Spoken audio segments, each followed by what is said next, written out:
Hola queridos amigos, bienvenidos a mi Story Channel. Quiero compartir con ustedes una conversación muy agradable que tuve con Simón Guardia, el director de Proyecto Orión, un canal que también está divulgando informaciones muy interesantes para ustedes, como lo son las traducciones del profesor Mauro Viglino y otras temáticas también muy interesantes. Así que tengo el gusto de compartírselas, espero que les agrade, espero ver sus comentarios, su participación y no olviden dejar un me gusta si les agrada el contenido de este canal para que YouTube lo promueva y pueda llegar a más personas que estén interesadas o puedan estar interesadas en estas temáticas. También recuerden suscribirse si aún no lo han hecho para formar parte de esta cofradía de personas que amamos la investigación. Y bien, les doy un gran abrazo y disfruten del video. Bienvenido al espacio nuevamente de Proyecto Orión. Y en esta oportunidad tengo el gusto de presentar a Marta Mesa del canal Mystery Channel. Anteriormente ya ella me invitó a su canal para realizar un pequeño conversatorio sobre los ángeles, que lo tenemos en este video que estoy colocando en pantalla. Y en esta oportunidad la traje al canal para conversar de un dilema del cual en este canal de Proyecto Orión he tenido durante varios meses en la presentación tanto de temas de Mauro Viglino, pero también temas de Cábala, y al parecer hay dos vertientes, y es la parte literal versus la parte interpretativa. Y en esta oportunidad, con Marta aquí a mi lado, vamos a ir conversando un poco sobre estos dilemas, qué tanto es literal, qué tanto es interpretativo. Marta, bienvenida al canal, ¿cómo estás? Yo me preparo porque esto va a estar, mejor dicho, eso va a ser candente. Porque es Sí, que, caramba, Simón, tremendo temita para sí. todos. Porque me he dado cuenta que esto le ha sacado canas a los mismos estudiosos. Entonces, no es cualquier cosita. Antes que nada, Simón, muchísimas gracias por tu invitación. Súper contenta, ultra feliz y pues quiero extender un gran saludo muy caluroso a toda tu querida audiencia. Qué rico estar aquí en esta casa de Proyecto Orión. Bien, bueno, no sé si quieres empezar a hacerme alguna Bueno, pregunta. quería primero, antes de iniciar el conversatorio, saber un poco de tu interés. Veo que en tu canal le has dedicado demasiado tiempo, demasiados meses y mucho esfuerzo a la hora de promover y divulgar estos contenidos, no solo de Mauro Viglino, sino de investigación de arqueología, incluso de constatar qué es lo que dice las escrituras, pero también lo que se ha demostrado a nivel científico, y eso ha traído una vertiente no radical, pero sí algo literal y como una línea clara de tus investigaciones. ¿Me podrías hablar un poquito de ello y cómo fue como que ese impulso, esa motivación a llegar hasta hoy por hoy con tu canal? Bien, Simón, bueno, te cuento que como todo eso ha sido un proceso, pero a la inversa. En mi caso, yo empecé con los temas más bien hacia lo esotérico, hacia el misterio, hacia eso que nos atrae tantísimo, que son también los hechos paranormales, precisamente por experiencias personales de algunas cosas que me han sucedido. Pero yo descubrí a Mauro Viglino aproximadamente hace como unos 6 años, más o menos, tal vez más, como 10 años. Y me asusté, o sea, no me gustó, me causó rechazo. Mi esposo fue el primero que empezó como a examinarlo, pero yo estaba en una corriente religiosa, en una secta muy fuerte, muy Ah, ok. radical. Así que yo ni siquiera me permitía leer su literatura ni nada, era una apostasía para mí terrible.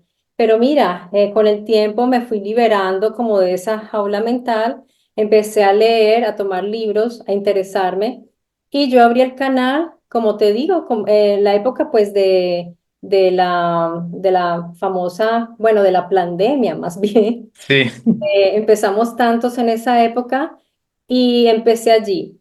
Y con Biglino comencé yo a interesarme realmente, auténticamente, después de una conferencia que vi. Ahí ya empecé a ver otras conferencias, me pareció interesantísimo, empecé a adquirir su literatura y ahí pues ya definitivamente él me condujo hacia otros autores, hacia otros estudiosos, otras vertientes que yo, pues, para mí era desconocido. Me asustó un poco porque me sentí sobrepasada de tanta información y vi como esa montaña a escalar porque yo no soy ni arqueóloga, ni Claro. tengo ninguna de esas disciplinas, pero me di cuenta que podemos ser autodidactas en esto y realmente los independientes tienen ese mérito que es el de la investigación.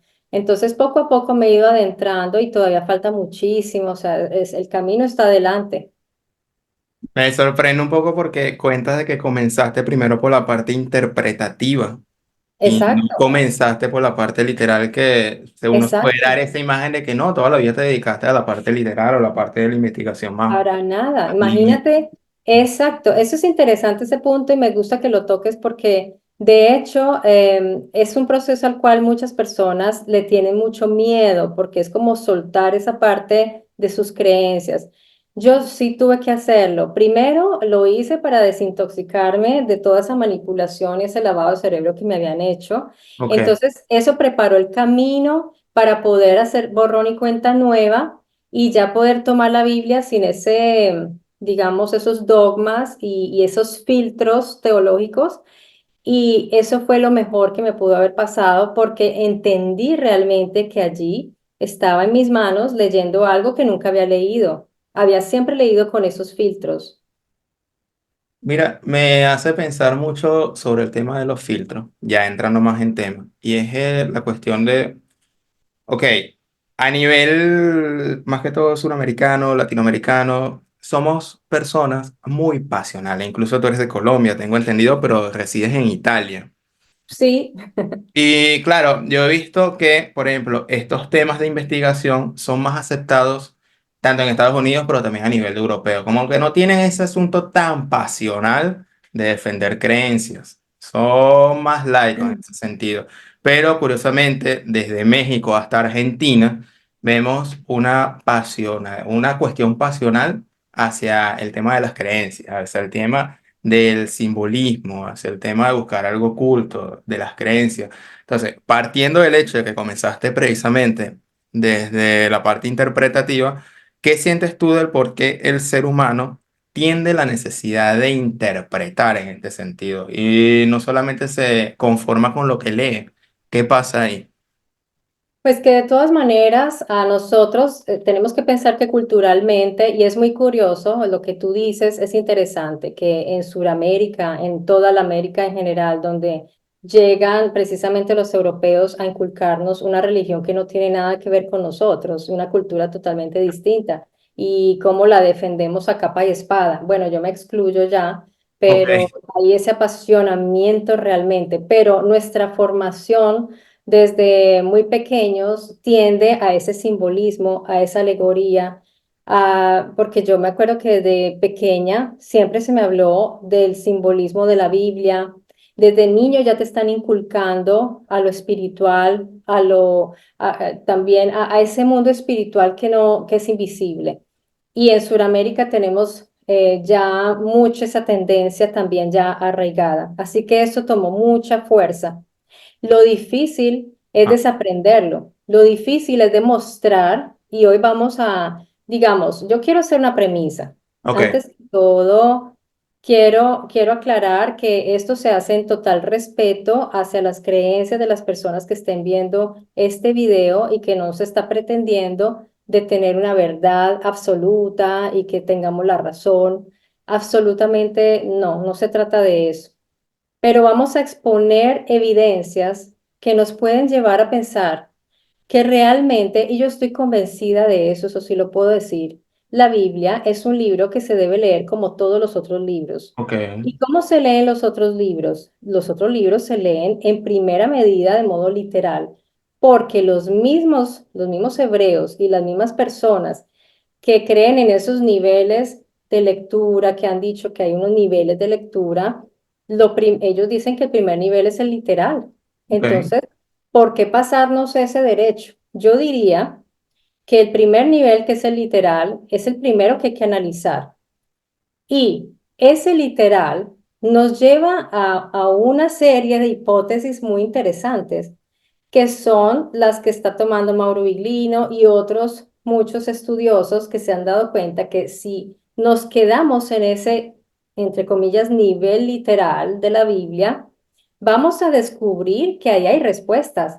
respuestas de nuestros orígenes, respuestas de por qué encontramos esos parts, esas construcciones extrañas fuera del tiempo, esos objetos tan raros para la época, porque hay muchísimos, Simón, muchísimos. Ok, ok. Entonces, porque la gente dice, pero ¿dónde está la prueba? O sea, Ajá. tú me cuentas del crimen y no está el arma. Digo, el arma está y por todas partes. Y eso es lo que vamos a demostrar. Yo voy a demostrar en mi History Channel, pero son tantas que tendré que hacer muchos videos al respecto. Sí, Entonces, digamos que ese es como el objetivo. eso me lleva a un ejemplo que he traído varias veces al canal y es el hecho de, se puede construir un edificio muy bonito con vidrios muy bonitos, con una gran altura, pero si no se fundamenta en una base sólida, sino de arena, puedes construir el edificio más bonito del mundo, pero al final cualquier tipo de cuestionamiento, temblor, lluvia, etcétera, ese edificio se te va a derrumbar.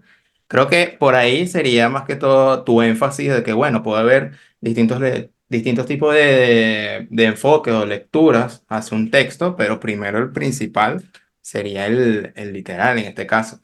Y ¿Qué yo diría que otra? ese es el que tiene fundamentos más fuertes para mí. Y vamos a ver si después de esta exposición alguno piense lo mismo, quizás. Sí, y Mauro Viglino no es que esté en contra del tema de la interpretación, pero él dice, primero encárguese de lo literal. Primero vamos ahí, porque si no, no estaríamos haciendo nada y estaríamos inventando cuentos. Y todo pasaría por la aceptación, cualquier tipo de historia. Y al final la gente lee el escrito como que si no existiese. Esa es una de las frases más Exacto, famosas de Viglino en este caso.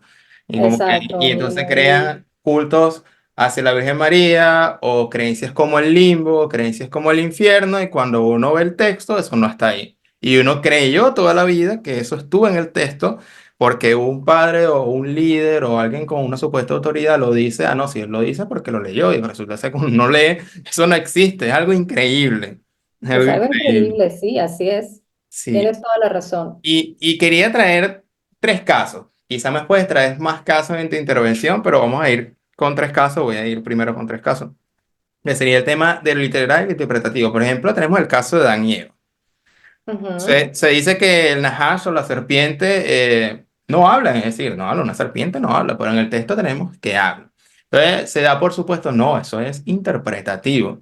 Y aquí entramos a un tipo de distintas vertientes donde hay como que 70% interpretativo para una vertiente o otro 40%, pero como que no se puede tomar enteramente literal, porque obviamente las serpientes no hablan, el tema de los querubines, los ángeles, etcétera. Eso por punto uno. En el tema ujú, de qué tanto se interpreta, qué tanto se deja lo literal. Tengo como segundo caso el tema de Ezequiel, que es el tema de sus descripciones de estas naves, básicamente, que Mauro Viglino explica que son naves. Pero entonces la parte religiosa dice que no, eso es una visión, eso es algo interpretativo. Y por último sería el tema del Apocalipsis, que sería como que el libro entre los religiosos más simbólico, y tenemos también esta misma discusión. Hay muchos capítulos más que puedes traer a colación, pero se puede partir dentro de estos tres. Entonces, tenemos estas tres historias. ¿Qué tanto es interpretativo? ¿Qué tanto es literal? Pues ¿Es arbitrario o no tanto? yo te daría una respuesta global, porque en realidad aquí, si tú te pones a ver, por eso es que hay tantas discusiones sobre un punto y la gente se empunta en eso y es que no, y que la serpiente Ajá, no puede hablar. Bueno, entonces, mira, para no hacernos problemas, yo diría que todo globalmente es literal. Como te decía, la ok, Biblia es un libro literal. Y no sé por qué, bueno, sí sé por qué, ok, eh, porque lo hicieron el libro universalmente que habla de Dios. Es por eso, y ya vamos a ver cómo eso fue sucediendo en el transcurso de la historia. Ese es el problema de la Biblia, porque si no lo hubiera tomado la teología en sus manos, sería un libro histórico. Es un libro histórico la Biblia, es un libro histórico. Todos los libros, también los libros históricos, tienen ya filtros de los mismos autores, sus puntos de vista, sus modos de ver las cosas, lo que sea que están escribiendo, ya tiene unas ideas que son subjetivas, pero figúrate después. los transcriptores, los traductores, si no tienen sus filtros también, los historiadores. Entonces, Ok. de todas maneras, el libro en sí tiene, como todos los libros, su esencia de verdad, porque es un libro escrito que narra la historia de este pueblo, de todas estas etnias y tribus hebreas, y habla específicamente de sus batallas, de su líder, de cómo fueron a tomarse esas tierras, o sea, de eso es que, porque, ojo, otra premisa importante A para ver. todos, Ujú. estamos hablando del Tanaj, o sea, la Biblia, que son los escritos hebreos. Eso es de lo que estamos hablando, porque cuando uno dice Biblia, la gente piensa Antiguo y Nuevo Testamento. En este momento estamos hablando del Tanaj, que son los escritos Claro, antiguos. y disculpa que te interrumpa, por eso también involucré el Apocalipsis, de una manera Vamos también para allá. intencionada, porque entonces como que las personas mezclan el Génesis con el Apocalipsis o la Torá o Con con los el Nuevo puentes que se Testamento. crearon después. Eso, es que es complejísimo porque la teologización de la Ok. Biblia que trajo consigo la metaforización, todo eso ha causado este daño tan grande que se ha perdido la historia. Ahora, como te estaba diciendo, retomo, de todas maneras, es un libro histórico que tiene sus hipérboles, o sea, sus exageraciones. Por ejemplo, cuando Faraón luchaba con los beduinos, ellos cuentan que eran unas grandes gestas heroicas y resulta que era con cuatro beduinos, una lucha ahí en el desierto pero ellos exageran. ¿Podemos decir que no es histórico por eso? No, es histórico porque se está hablando de un contexto real, en un lugar real, con personajes reales, pero hay una exageración. Eso es lo que vemos en la Biblia, o sea, en el Tanaj. Eso es lo que vemos allí. Entonces, interesante, porque ahora sí vamos a ver el Génesis, vamos a Ok, ver vamos a ver. Ezequiel. Eso, entonces, ¿qué sucede? Pues ahí hay un grande problema y es que hay una narración rarísima y están diciendo que ahí hay un Nahash y que allí sucede que alguien fabrica a los humanos, los hace y que hay una arcilla. Entonces, ojo, porque allí también hay que examinar, Simón, yo siempre digo una cosa, lo primero, Ah, primerísimo que hay que hacer es ir a la raíz, a la etimología, a los términos. Esa es la ciencia que debe estudiar, una de las ciencias que debe estudiar la Biblia es esa, la crítica textual, toda la etimología, porque allí vamos encontrando una semiótica interesantísima que te darás cuenta que realmente lo que ahí se estaba haciendo era una intervención genética. Ahí claramente, yo esto lo ok. hablé en un video reciente. Entonces, ¿se puede decir que es literal? Sí. Es una hipótesis, ¿no? Nadie está diciendo que eso sea la verdad, pero es una hipótesis que eso sí sucedió. Los mismos sacerdotes la hacen a un lado porque para ellos eso es un problema. Dicen, no, es que es simbólico. Ya. Se lavan las manos y se quitaron el problema. Entonces, el problema es muy sencillo. Cuando lo puedo explicar, es literal. Cuando es rarito y feíto y no me conviene para mi narrativa, es simbólico. Eso es exactamente, esa es la traición. Esa es la Ah, traición que ok. han aplicado a la Biblia. Realmente, absolutamente es así. Vamos a Ezequiel. En Ezequiel, Ok. por ejemplo, wow, en Ezequiel lo que estamos viendo son unos avistamientos impresionantes de objetos. Y Ezequiel, lo primero que aclara es, yo estaba despierto, estaba como si me hubieran despertado de un sueño, o sea, él claramente está afirmando que está despierto. Él no está diciendo tuve una visión mientras dormía o estaba adormecido. No, él claramente Ezequiel lo dice como para reafirmarnos que estaba despierto. Es curioso, Simón, si tú vas a un juicio y ahí están juzgando a alguien y llegan los testigos, se tienen en cuenta los testigos. Esos testimonios son tomados como verdad para poder condenar a alguien a la cadena perpetua, por ejemplo. En cambio, nadie le cree a Ezequiel, a Daniel, a Moisés, no les creen. Creen que estaban soñando, alucinando. Eso es la injusticia que se comete. Y mira que Biglino, tanto que lo condenan de hereje y todo, él es el que más respeto le tiene Sí. a la Biblia porque le está dando la credibilidad al autor, a los autores. Entonces él dice, hagamos de cuenta que lo que escribieron es lo que querían decir. ¿Qué más respeto que es? A mí me parece mejor eso que decir, no, es que se lo imaginó, es que quiso decir otra cosa, dijo eso, pero era otra cosa. Mm, mm. Sí, No, para nada. sabes que según Ah, varios... perdóname, perdóname. Bueno, quiero, Dale, antes de que se me olvide, porque yo tengo memoria. dale, dale, tranquila, dale. Aporta. Lo del Nahash, eso, mira, La serpiente. estuve mirando que Nahash no solamente se dice serpiente porque en realidad Nahash, tú sabes que el hebreo es polisemiótico, entonces tiene una cantidad de Perfecto. significados. Entonces significa como también entre las cosas que significa que después lo concretizaron, o lo que se dice concretizar, ¿no? En serpiente porque sus características se parecen a las de una serpiente. Es astuto, es uno que sabe. Mm, Mira qué interesante. Nahash es un individuo que sabe qué cosa, que tiene el conocimiento, que sabe algo, que sabe también de las consecuencias. Por eso lo pusieron en serpiente. Pero mira, en los hebreos, ellos van poniendo todos esos significados a una cosa y después lo dejan como serpiente por siglos y todos creemos que es un animal y no. Por eso es importantísimo ir a la semiótica, a la etimología y a cómo pensaban los hebreos.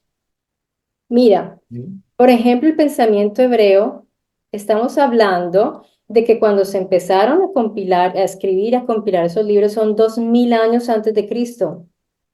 ¿Cómo pensaba esa gente en esa época? No pensarán igual que los hebreos de hoy, para nada.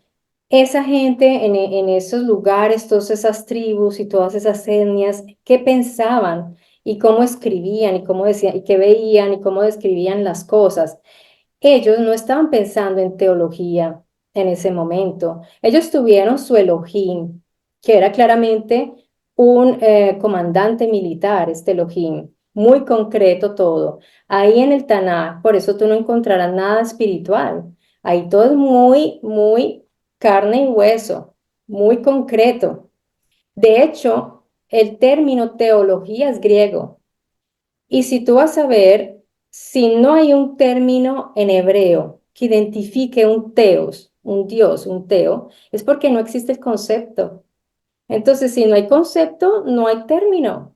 La teología nace en la lengua griega, que ellos sí tenían su filosofía greco-romana, que era más, por eso vamos después a ver lo del Nuevo Testamento y ahí tú me dices, Apocalipsis es otra historia.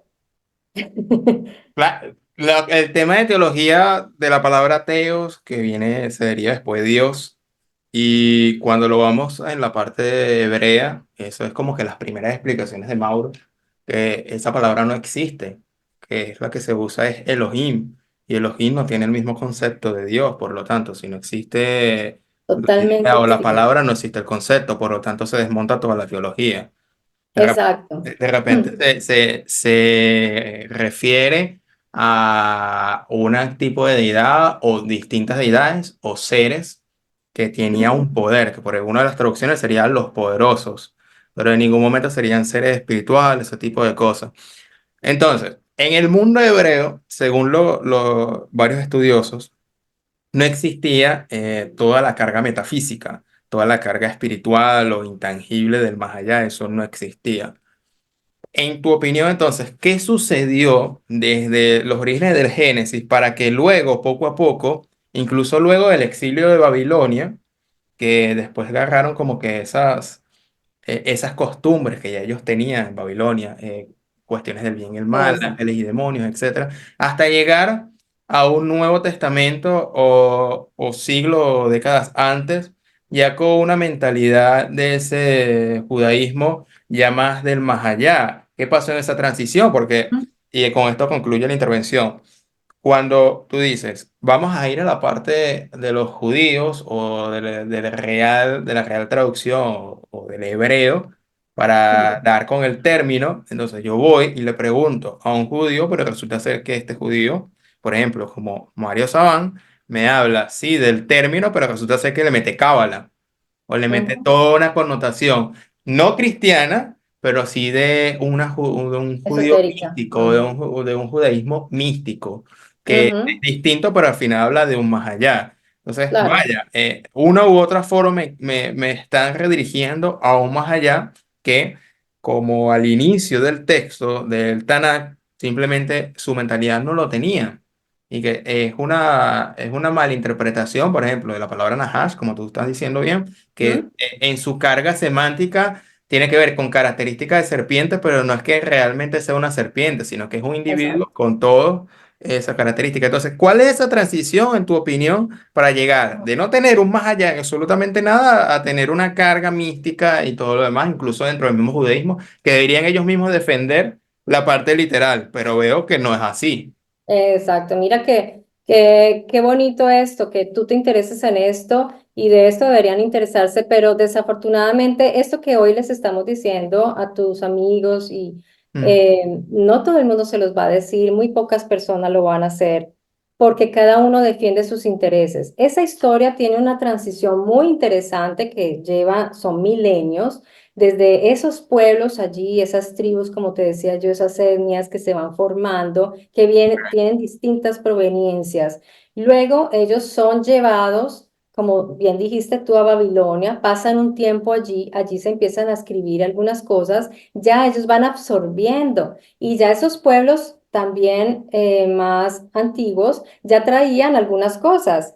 Entonces se fue formando allí un sincretismo bastante interesante de cosas. De hecho, se piensa que el mismo Yahvé era un Elohim cananeo, que luego lo fueron adoptando ellos. Entonces empieza toda esa historia allí a reunirse, pero todavía no podemos hablar de una teología. Solo que después hay unos momentos importantes que son el exilio de Babilonia y luego después en el 70 después de Cristo. Ahí sucede algo interesante también y es que ya se empieza a formar, sí, ese pensamiento ya más también hacia lo esotérico, hacia lo teológico, a partir de allí del 70, pero estamos hablando ya después de Cristo, después de Cristo. Entonces, ¿qué pasó en todo ese tiempo? Pues ya entra también la filosofía griega, recordemos el filósofo Maimónides, ya empieza a entrar este pensamiento que va formando también ese pensamiento cabalístico y van adjuntando todo ese pensamiento allí, esa lectura esotérica de la Biblia.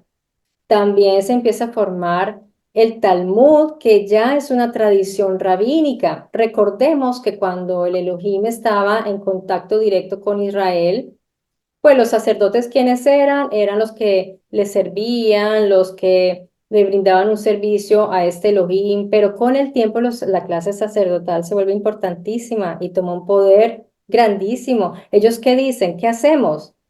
Tenemos una cantidad de personas todas distintas y desunidas, y cómo amalgamamos a esas etnias con tantas ideas tan distintas de distintos lugares que no tienen una nación, no están bajo una bandera, una nacionalidad. ¿Qué hacemos? Necesitamos una identidad. Pues se volvieron monoteístas, reúnen todo en este Yahvé y entonces todo este pueblo queda ya como unido bajo esta tradición, porque ellos van escribiendo, van teniendo todo esto oralmente también. Todo eso es una formación muy interesante de siglos, como te decía, y ya los sacerdotes toman en mano y ellos también empiezan, ahí sí se empieza a formar esta teología, lo necesitan, porque si ya no está el Elohim, ¿qué hacemos? Pues está allá y ahí empieza a formarse toda esa idea de que ya no está presente, pero nosotros somos los mediadores. Él habla a través de nosotros, Él nos inspira y eso es poco a poco, eso es un proceso del poco a poco, Ok, pero ellos se permean muchísimo con la filosofía griega, porque obviamente pues después llega ese poder romano y obviamente se van adquiriendo creencias, costumbres, y allí se fue formando todo esto. Por eso es que hoy día vemos también esa, ¿cómo se diría? Esa teología tan fuerte de los judíos que ya, bueno, ya está muy estructurada y aunque sea distinta a los cristianos y además ellos mismos muy divididos, porque el judaísmo es supremamente divisorio, sectarista, están muy divididos entre ellos, pero ya con esas ideas muy fuertes de su Elohim, de su Dios, ya con todas estas ideas espirituales, y no se diga de la Cábala. La Cábala también tuvo paralelamente ese proceso con esa lectura esotérica, ocultista, que son las lecturas profundas, que si tú no puedes acceder a esa iluminación, no las puedes entender. Ante eso, Ok. dime, ¿qué puedes tú responder? O sea, Muy yo, subjetivo. yo quedas allí. Mira, he creado una analogía al respecto que me gusta mucho. Un ejemplo. Cuando si yo me pongo a discutir con estas personas de esas creencias, cuando yo veo esos debates aquí en YouTube, Ajá. es como ver, mira, yo me siento viendo un partido de fútbol sin pelota, te lo juro. O sea, están todos agarrados ahí, corriendo, y el público está convencido que ahí hay una pelota. Y uno se la pasa al otro, y entonces hay hasta faltas. Y la gente, sí, sí, tarjeta amarilla, no, tarjeta roja, va para la banca. Claro. Y cuando uno no tiene esa locura colectiva, uno dice, pero estos están locos, ¿dónde está la pelota? A mí, o sea, lo siento mucho, pero para mí es así, porque estamos hablando de mundos construidos, pues que de estos mundos no tenemos unas bases reales como para sustentarnos, es como el rey desnudo, es lo mismo. Tú tienes que ver el rey desnudo, si no eres un ignorante. Tú sabes cuál es esa historia tan bonita, esa fábula, que está todo el pueblo allí y eso es de los hermanos Grimm, creo. Y entonces están los sastres Ajá. y entonces ellos inventan eso, el traje más hermoso, no tenían hilos, lo hacen y dicen que es invisible. Y si tú dices, no, pero si está desnudo, te dicen, pero como eres de bruto, no eres capaz de ver entonces tú no tienes la capacidad. Es igual. Para mí es exactamente igual. Y lamentablemente ahí se entra como que una exclusión dentro del campo espiritual. Ah, no, los iluminados o Claro. despiertos son aquellos que tienen el espíritu.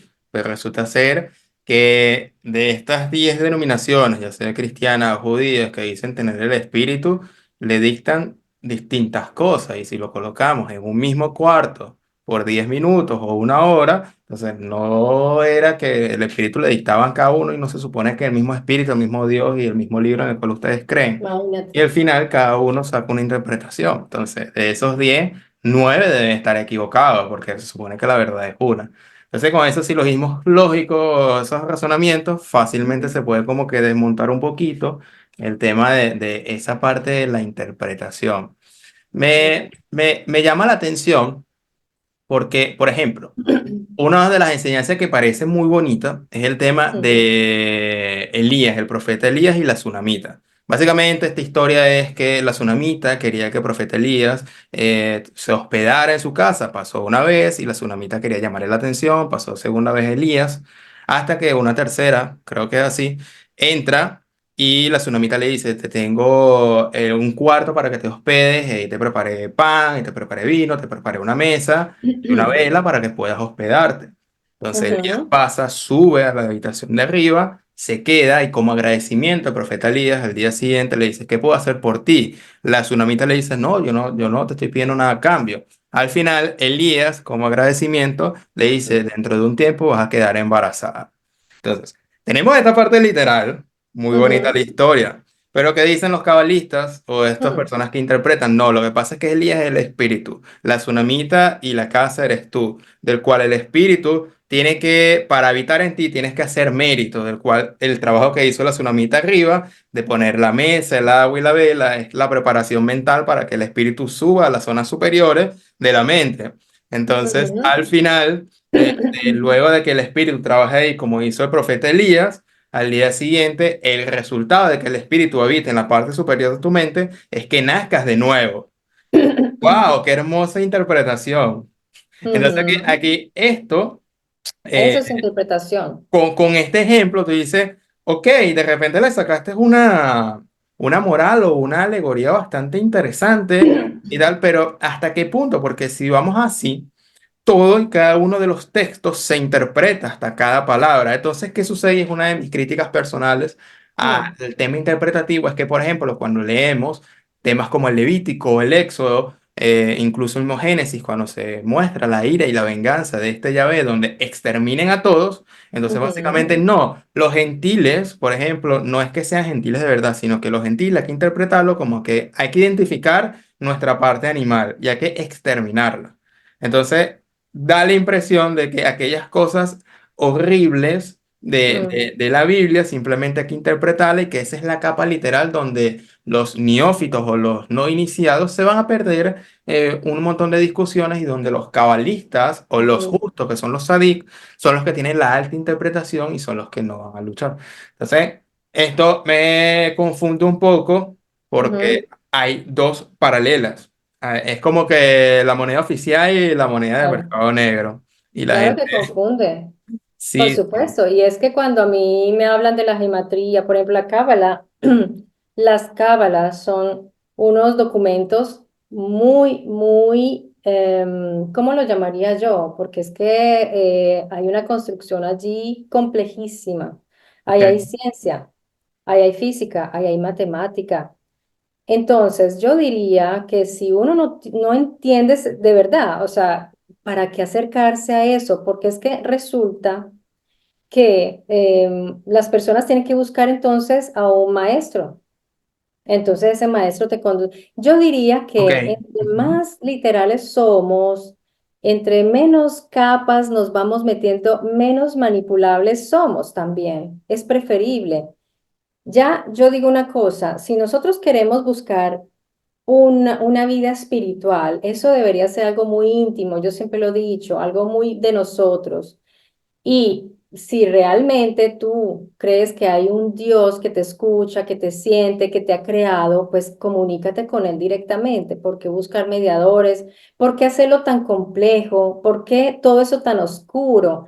¿Por qué un Dios que me ama tiene que codificar todo para que sea tan difícil, para que yo no pueda acceder y solo unos pocos iluminados? Eso es terrible. A mí me parece una Bien. cosa bastante cruel. Así que una persona, no, lo que pasa es que está en un nivel de evolución espiritual tan bajo, pobrecito, él tiene que vivir no sé cuántas veces, o sea, hay unas historias allí. Pues yo no vengo aquí a destruir esas creencias, pero yo sí mantengo una distancia con eso. Y obviamente si una persona te da toda esa lectura, es una relectura de la Biblia, una interpretación, pues ¿qué les puedes decir? Pues si a ti te gusta esa lectura, yo no te puedo impedir que la leas así, no te puedo impedir que tú la entiendas así, pero tú también tienes que respetar que yo no lo veo así. Yo lo que veo allí es un Elías o un Ezequiel que está viendo unas cosas. Yo veo, sí, yo veo lo que dice ahí. Entonces es que yo soy superficial, soy una persona sin espíritu, pues será así, pero pues es lo que dice ahí. Entonces...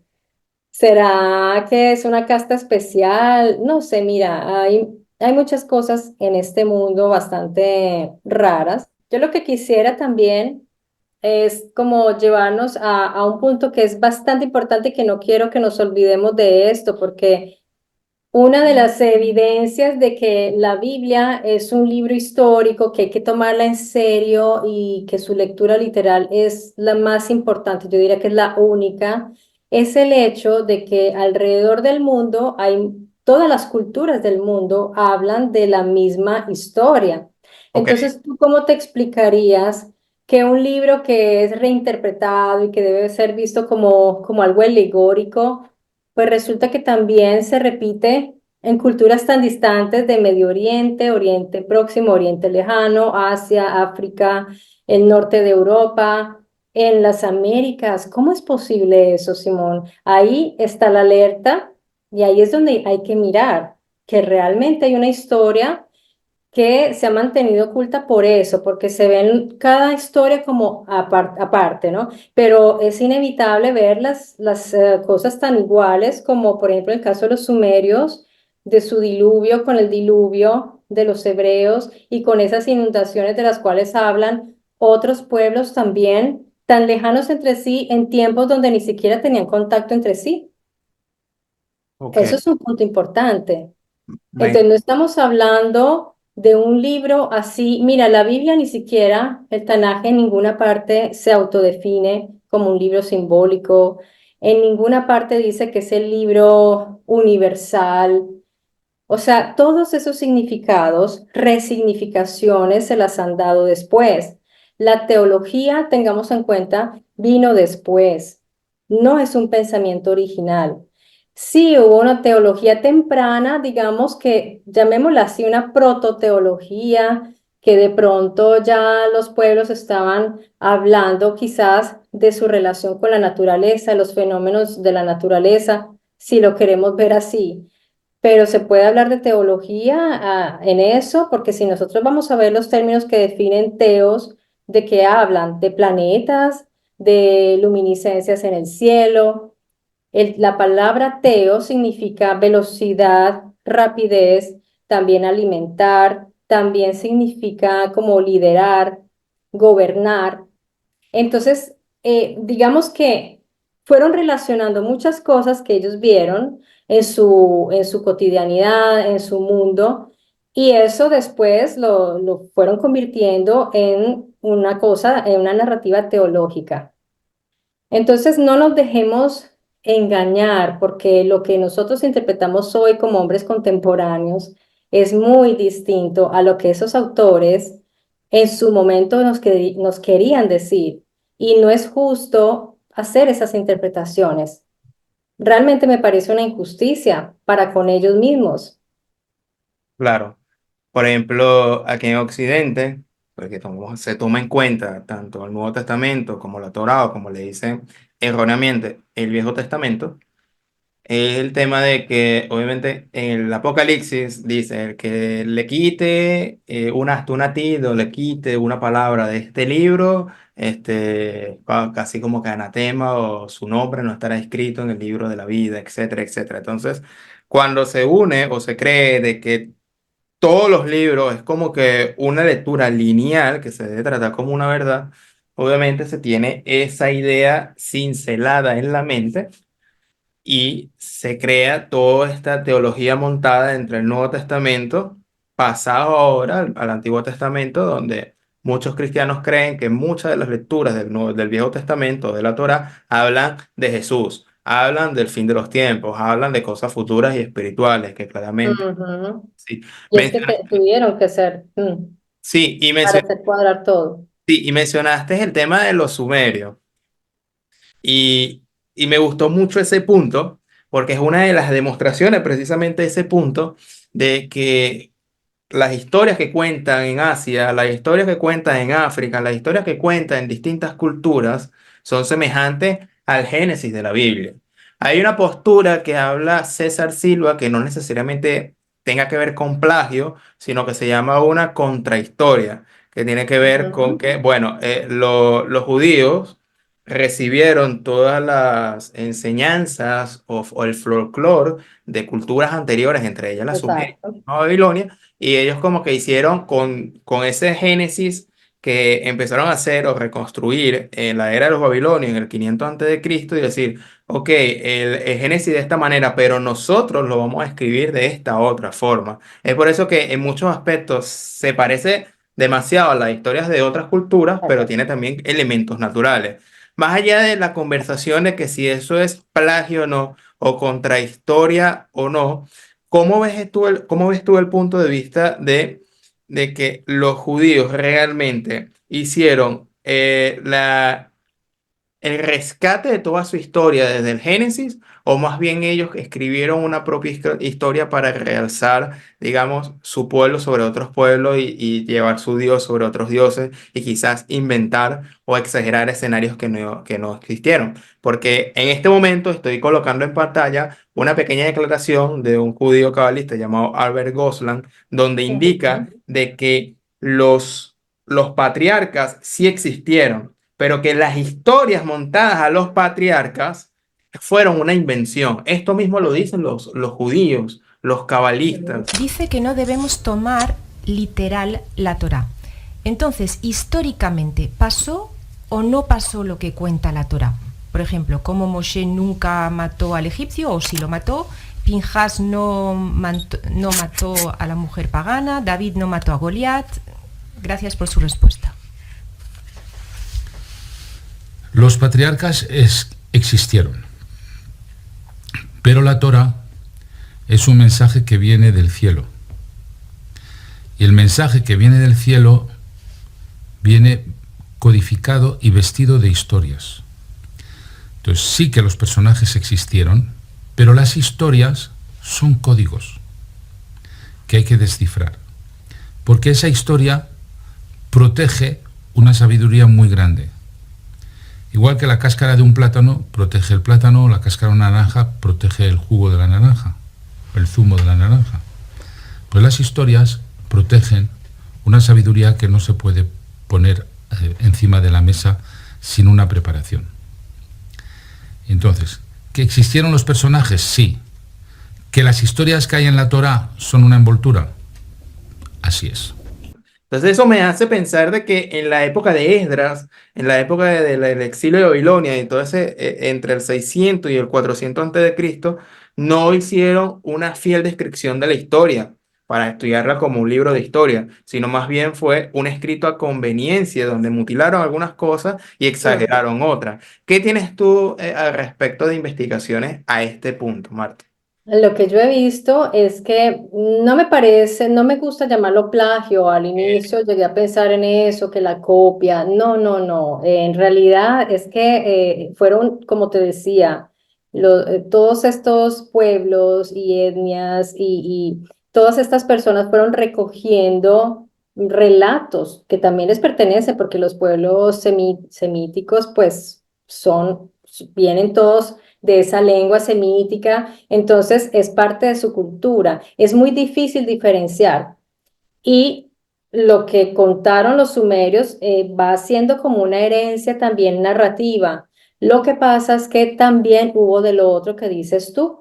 Sí, hubo también esa idealización de sus héroes, de sus patriarcas, y sí necesitaban de estas historias, de estos héroes como Moisés, Abraham, que de todas maneras, entre otras cosas, recientemente vi un informe de un historiador que, entre otras cosas, es judío, y él mismo decía que definitivamente Moisés, Abraham, Jacob no existieron. Ahí O está. sea, estamos hablando de un historiador y eso fue una cosa muy escandalosa, pero es un científico de la historia Lo iba a y decir yo, pero lo terminaste tiene, diciendo tú que no.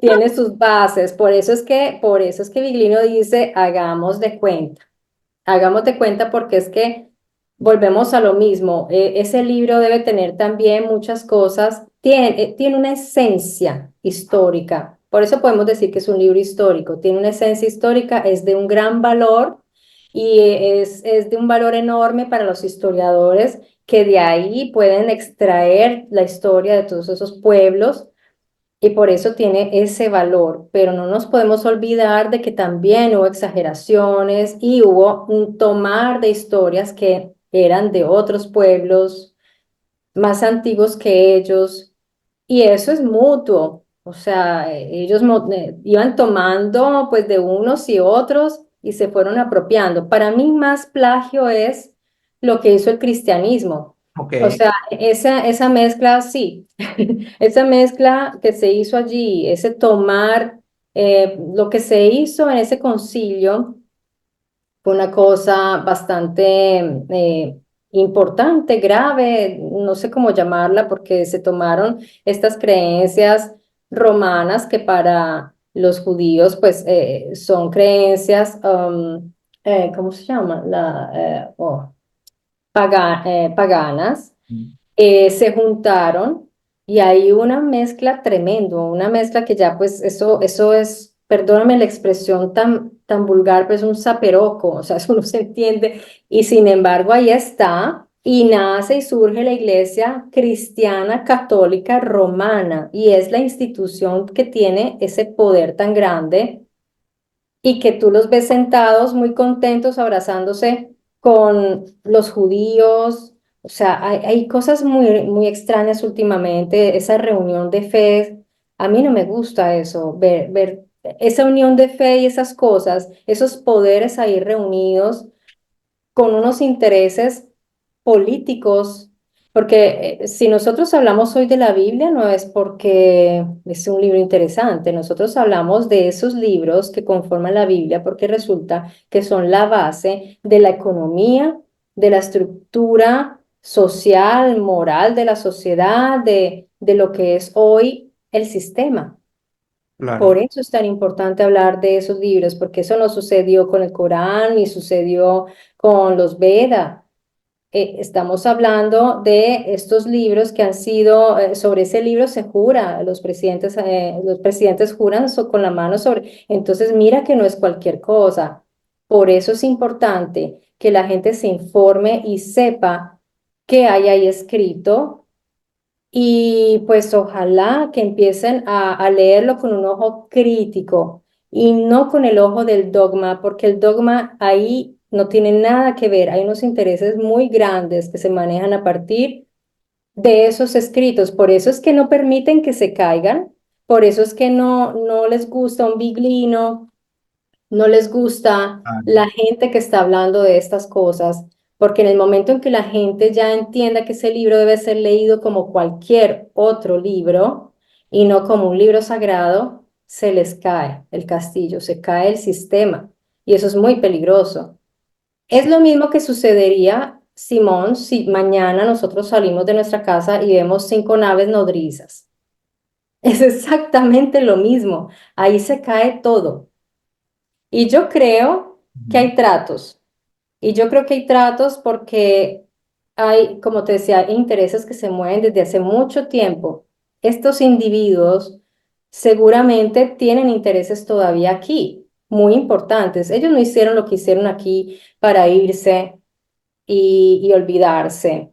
Entonces, por eso es que siempre se habla de un posible regreso o posiblemente nunca se han ido y han estado siempre allí cuidando esos intereses, pero por algún motivo sí necesitan el consenso de nuestros líderes, que en realidad no son nada. O sea, nuestros líderes ni siquiera son los verdaderos amos del mundo, porque esos que vemos allí, Obama, Biden, esos son simples serviles, esos no tienen nada que ver.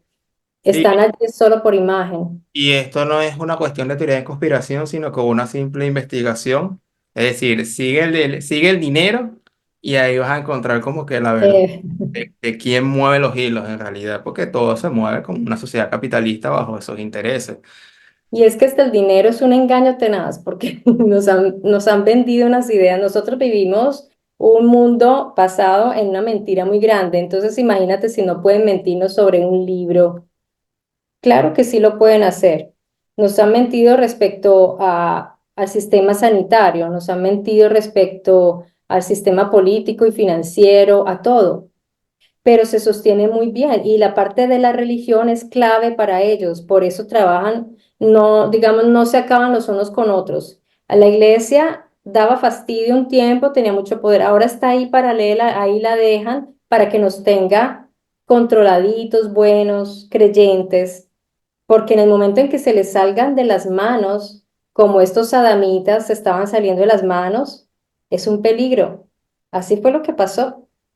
Claro, Mauro Viglino explica de que el sistema económico, el primero se describe en la misma Biblia, en el Viejo Testamento, el sistema de préstamos, de Exacto. deudas y deudores. Por eso Esa es la clave. los judíos es una de las naciones más fuertes económicamente hablando, porque fueron los primeros que implementaron este nuevo sistema para precisamente mantener, porque el capitalismo como tal se basa en deuda.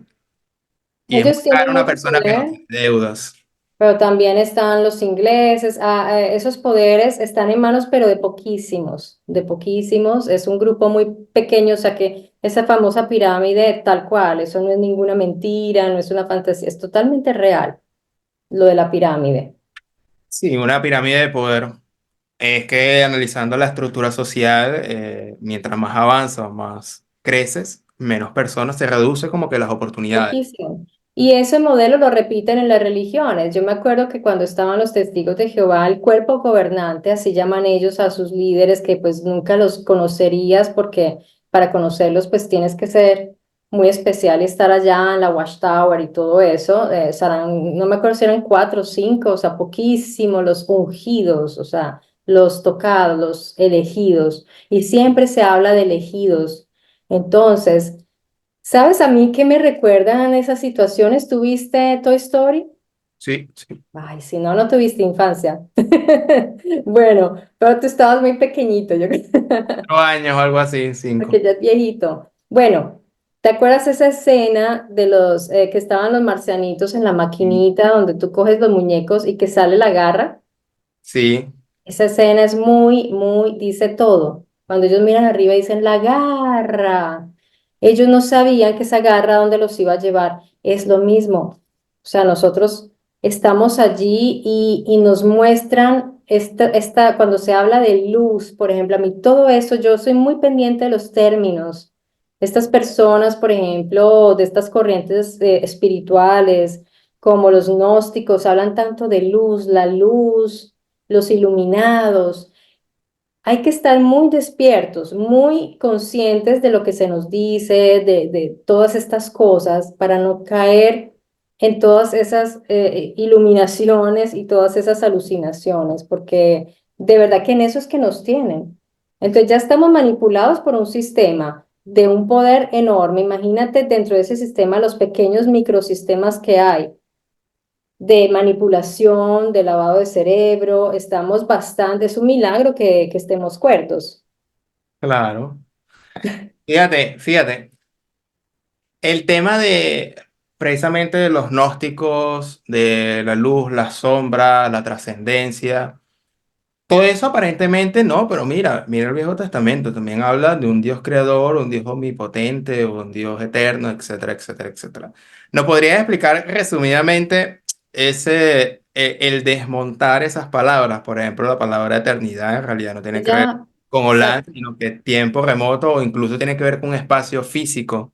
¿Cómo sería esa, en un pequeño resumen?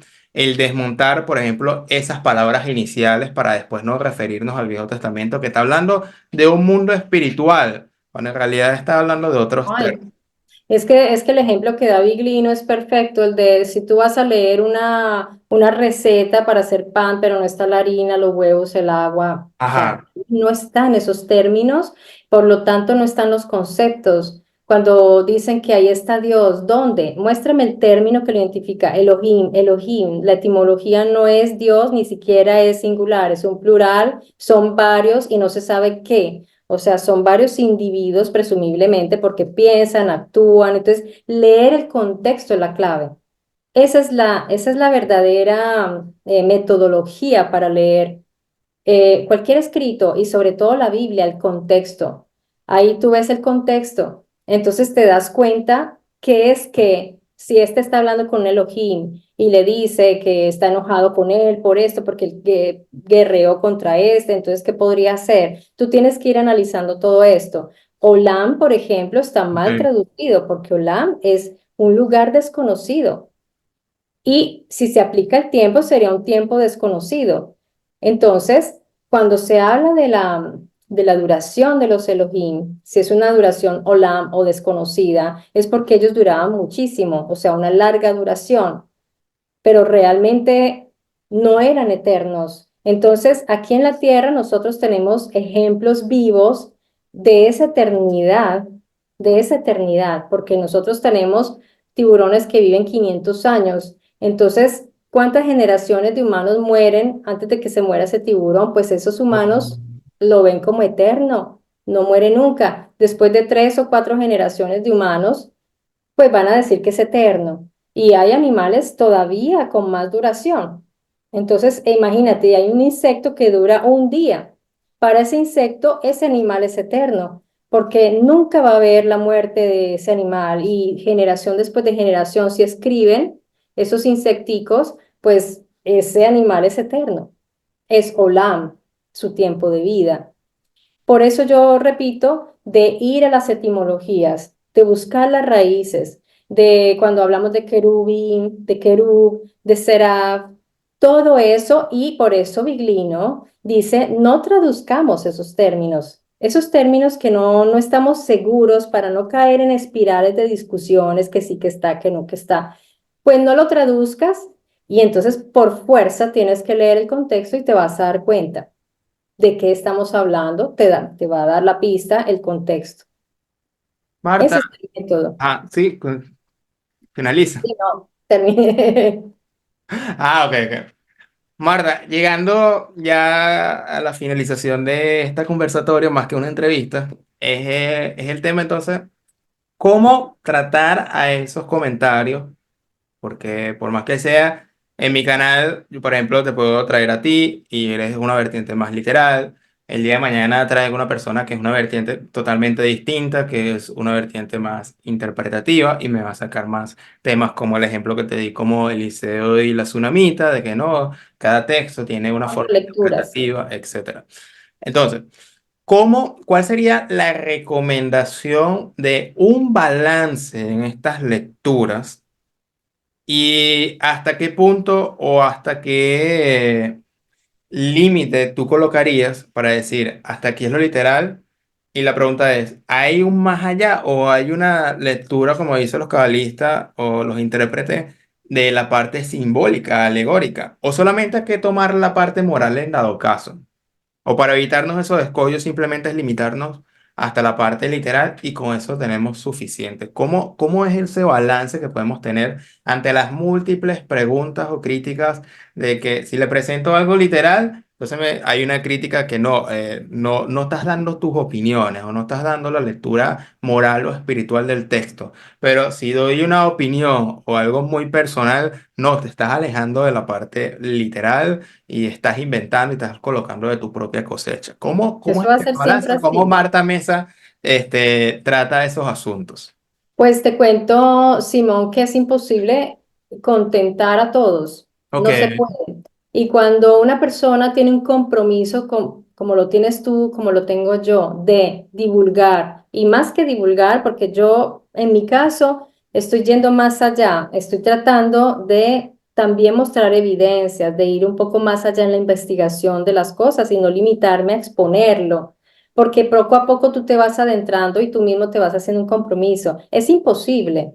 claro, Porque al final, cuando las cosas son de un modo u otro, se forman dos bandos mínimo y uno está de acuerdo y el otro no. Entonces hay que convivir con esos consensos y disensos. O sea, cuando la gente no está de acuerdo con algo, lo puede expresar y ya. Si tú quieres ser simplemente una persona que muestra lo que hay, pues la gente debería estar feliz porque tú estás mostrando un mundo así, digamos, tú estás mostrando la posibilidad de este mundo y estás mostrando esta otra. No quieres tomar una posición al respecto. O sea, tú simplemente lo quieres mostrar para que los otros lo conozcan. Entonces no entiendo por qué la gente tiene que como Sí. enojarse porque tú muestras una cosa y después muestras la otra. Es un canal divulgativo.